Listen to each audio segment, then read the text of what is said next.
a quick, oh, thank you. Just as a quick introduction. So we know that everybody is kind of pulling together all their analysis from the project ones. There's some brilliant work going on in all the teams, both on the quantitative and the qualitative data. And we all want to get writing and get some of this, these great findings out there and published. So within CHORUS, we're really looking at how we can support everybody to do that. I really appreciate how challenging it is to, you know, carve out the time to work on publications and to really plan them and work efficiently on them. So while I was with the team in University of Nigeria, I was just very impressed by how the team works together and very efficiently and thoughtfully in terms of pulling together their findings and packaging them and getting publications out in a really timely manner. So I just felt we need to learn from Prof BSC and the team in University of Nigeria really on how to do that. So in this session, BSC is gonna share the secrets from University of Nigeria, which is very kind of him. And then we're gonna have some time in groups by project teams, so by partner teams. And we have a spreadsheet which I will share, where basically you can use what BSC presents, the kind of structure he presents, to think through some of the papers you're planning. And I know everybody's at different stages, and some teams have got sort of really solid drafts of different papers out already. Some have got many published already, and then there's a few in the planning stage. So it's up to you which ones you want to focus on in the breakout rooms. But just as BSC is presenting, do sort of really take in the structure that he's presenting, because the group work will then be in the breakout groups to try and apply that to some of your own priority publications. We won't have time to do many, but you can do as many as is possible, and depending at the stage you're at in terms of analysis and thinking things through. So that is the plan for we've got an hour and a half this morning. Yeah, I think probably about half an hour with BSC to present and any questions. Then we'll go into breakout rooms by partner group. And then we'll all come back and share sort of how we got on with filling in the spreadsheet and where we're at with publications and just any reflections on the process.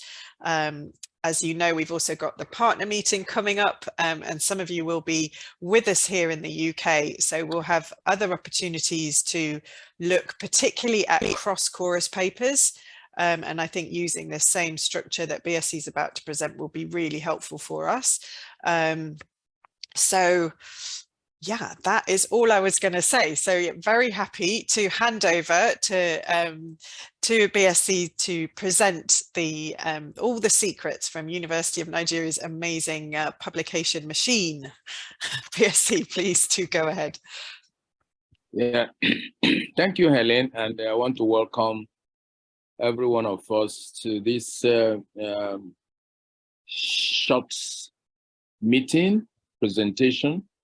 Well, Helen called it the secret. So just to say that, yeah, we know that all of us have been writing, all the groups have been writing, and then you have your different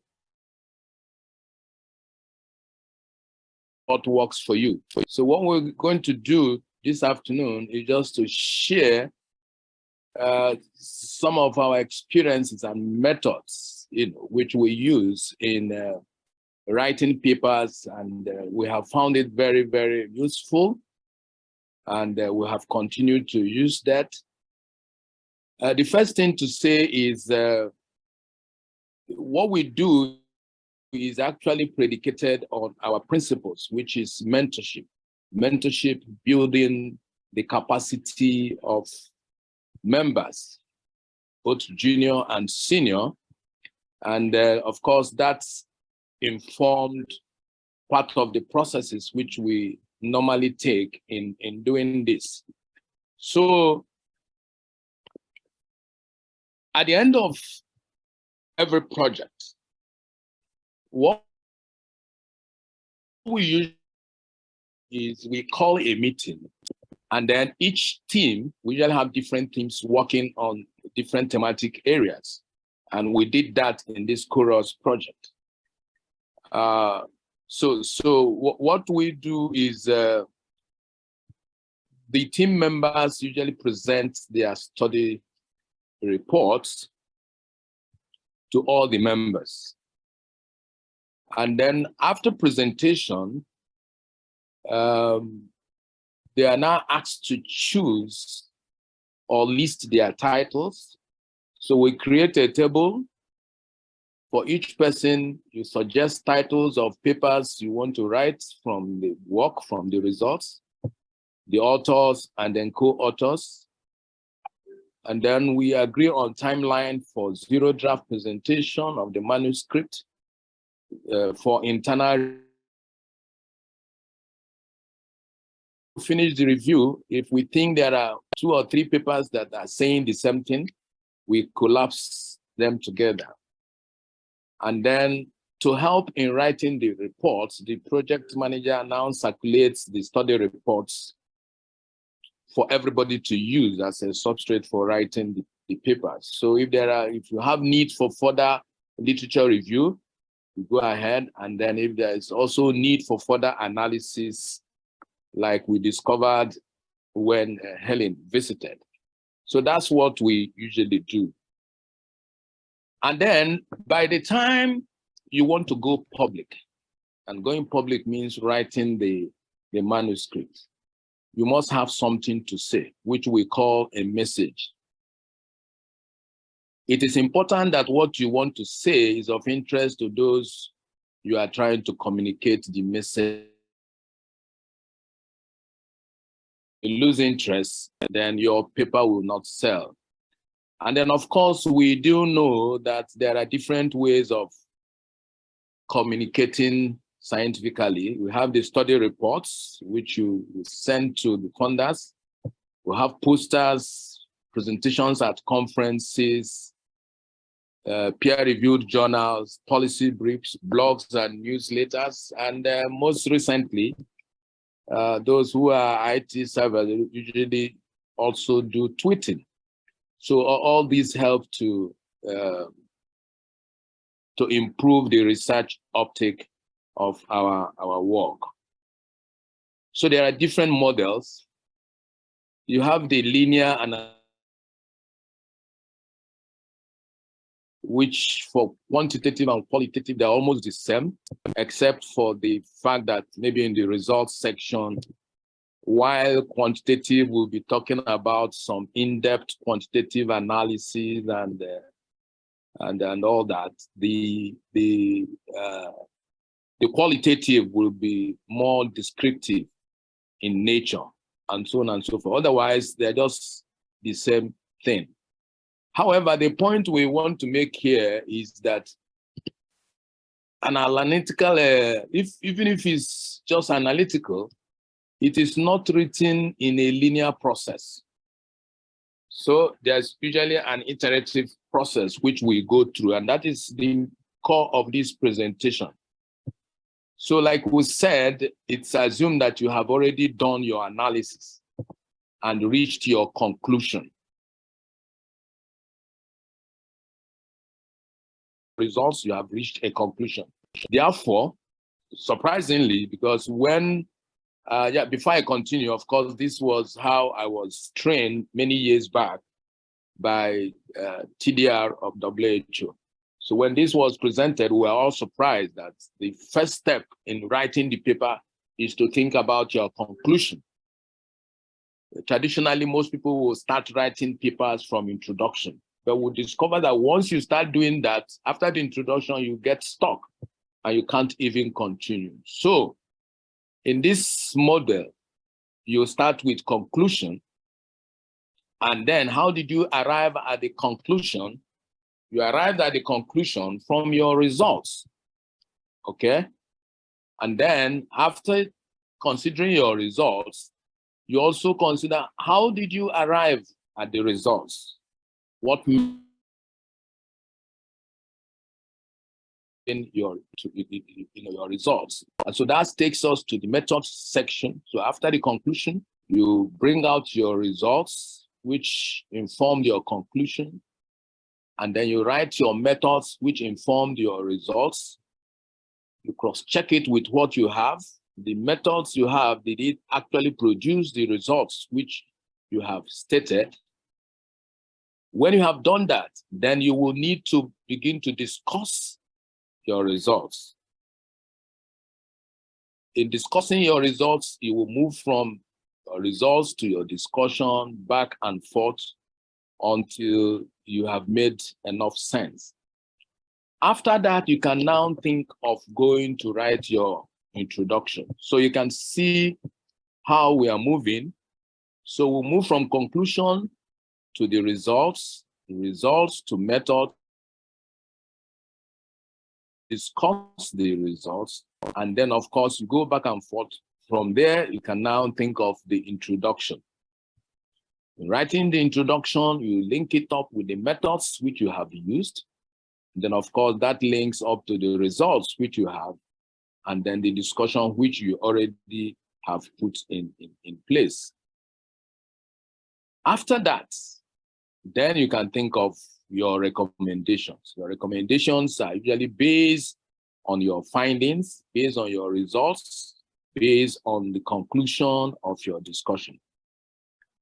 Then the last thing to do is to write up your abstract. So by the time you get to your abstract writing, you already have a full manuscript. Some people will start with the abstract. And that happens especially when there is a call, abstract submission in a conference.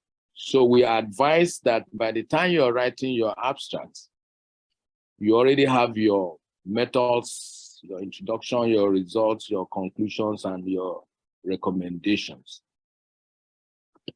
So there's this argument 3, which is at the center of what we do. It's a 3-part storyline, and we try to follow it judiciously. First of all, we put down what we consider the overall message of that paper. In other words, the overall message or the findings of your research. Then you ask yourself, this overall message, is it of international? Is it new? If it is not of interest, if it is not new, then it's already a red flag for you in that paper. Then we have the sub-messages, what we call the sub-messages. You have your message 1. Again, you ask yourself, this sub-message, is it of interest to the wider policy and research community? Message 2, the same question. Message 3, the same question. You can have the 4th and 5th, depending on the objectives of the work you did. However, what is important is to ask yourself if the sub-messages of interest are stronger than the overall message. So if, for example, is stronger than the overall message, then you need to swap it. The overall message, as you originally documented, now becomes a sub-message. And the strongest of all the messages, which relates to the overall message, now becomes the overall message. So for each sub-message, what is your evidence? How do you back it up? You must have the results for each sub-message which you have put there. So what we're trying to do here is once we take time, because this takes a little while, once we take time to compartmentalize all these things, then it's a lot easier for us to begin to unpack them and then write up our paper. So for the first sub-message,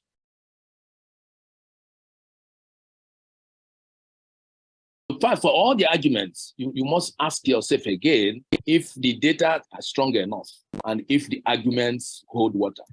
If they are not strong enough to back up the message, then they will need to be dropped. It's important also to know that in terms of evidence,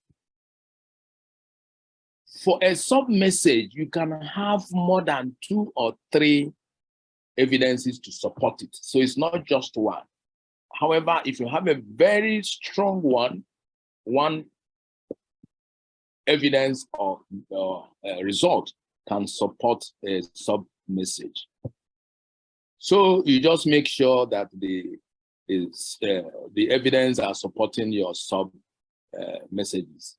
I'm sure during the breakout, one will want to begin to fill these boxes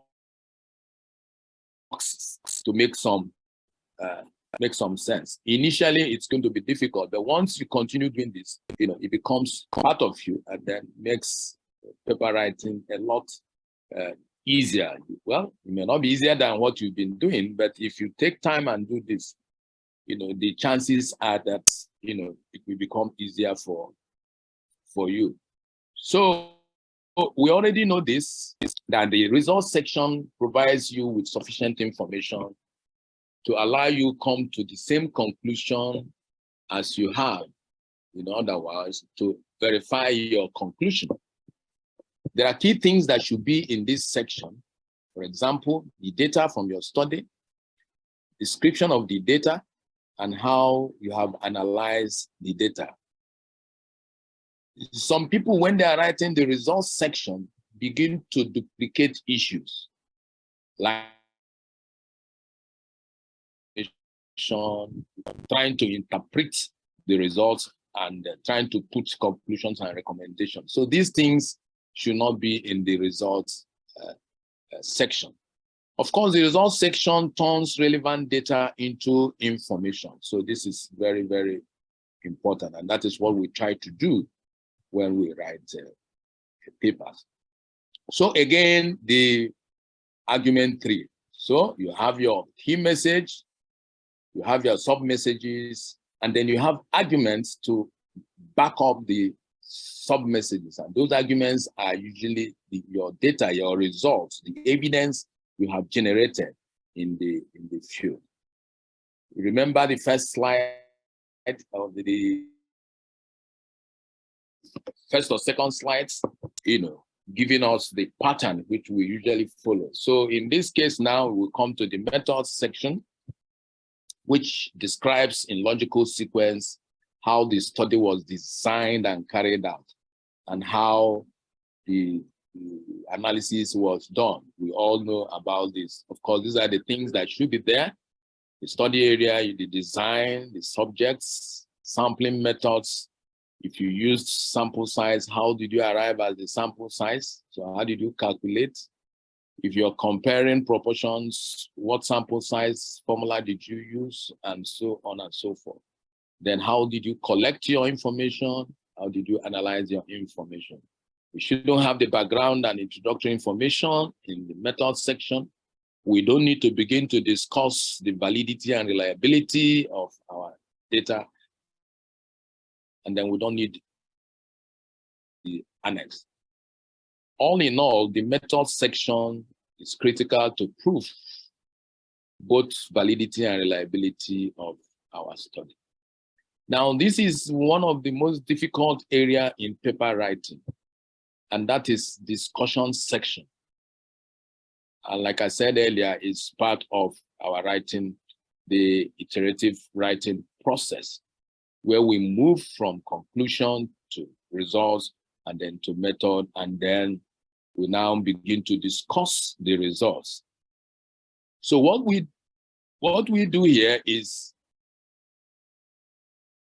just a minute, good. Now, your interpretation of the results should depend on how successfully you can convince yourself that alternative interpretations are less valid. If you, okay, it will help with the discussion, and then it's part of the discussion, because the thought process is what we are now going to share. And then the discussion will revolve around your results, your conclusions, and your recommendation. Because what we are actually discussing are your results. So what do we do here? In the discussion section, we should not have new data or new results.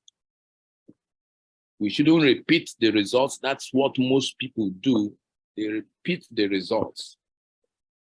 We shouldn't have the views and conclusions that are not grounded in the results and then the background section.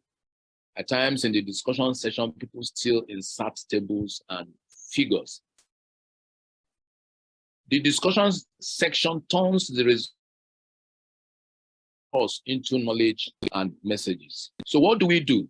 First of all, we begin the discussion by summarizing briefly the main findings. Just a summary, not repeating the findings.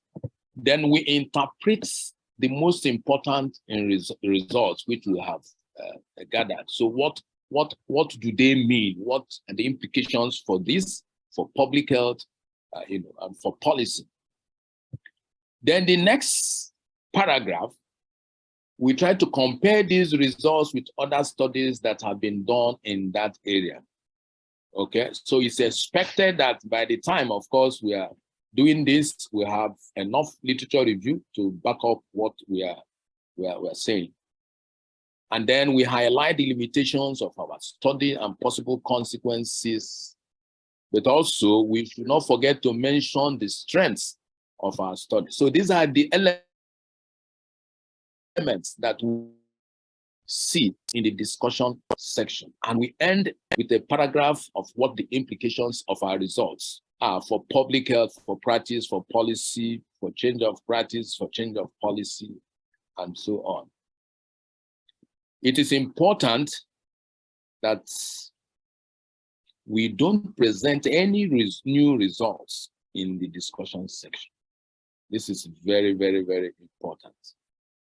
And so, putting it all together, it's important that we don't write the discussion from start to end.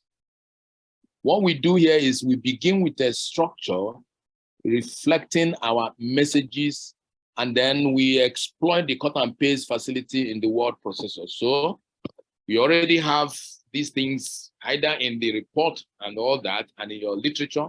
So you use the cut and paste, and you continue doing that. So you have your key message, which you need to discuss. You discuss the first sub-message. We write short discussion paragraphs on the first sub-message. Remember, the first sub-message is backed with data, backed with evidence. So we finish with that first sub-message.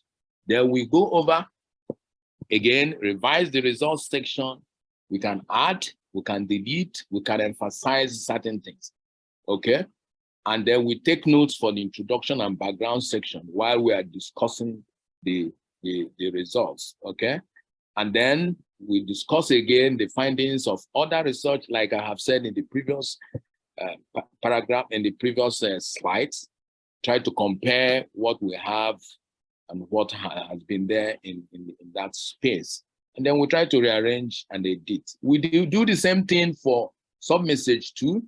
Do the same thing for submit. That way, you're done. Of course, all studies have limitations. It's always important to include this in your discussion. Okay. And then you talk about validity and generalizability.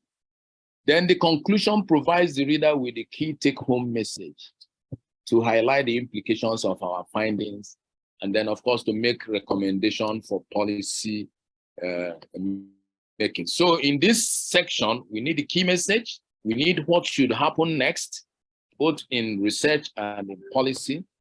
And then we don't need new information or try to repeat our results and conclusions and references. The conclusion subsection is regarded as the crown of the article, where usually it shows your expertise in that area. Therefore, we should lash onto it. Introduction, which is usually we are nearing finishing the work.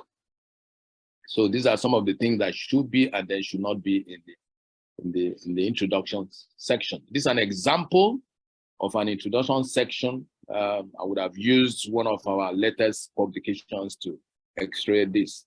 But you can see here, we try to bring out the article's research focus, the current scientific emphasis, and then the gap in knowledge, and then what you set out to do. Remember, for you to be able to write this effective, you must have done a detailed literature review. Now, this is one area again that people find difficult to write. Some journals will say,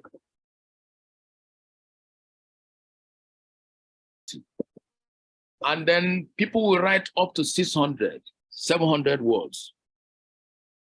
And when they're asked to reduce it, you begin to say, but how am I going to reduce this to 200 words? So it requires certain skill. It requires precision writing. It requires summary writing, you know. Some of these skills, which in those days we picked from our high school. Text that is easy to read is usually hard to write. Now, look at this example. This paper reports on exploratory research carried out into the process of policymaking, and in particular, health sector reform in health sector of Thailand. It is one of a set of slide studies examining health sector reform processes in a number of countries. Now, what was done? The research, based on both documentary analysis and interviews, the reasons underpinning the failure of policy process to respond to such a perceived need. Now, I have brought out this summary to make a point that you can actually write an abstract that is even less than 200. This one is just 106 words. So you see what I mean? So we must be precise once we are writing. Then that takes us to the title and then the keywords. The title, we try to make it, keep it short and simple. It must be attractive because this is the first thing that the reviewer will.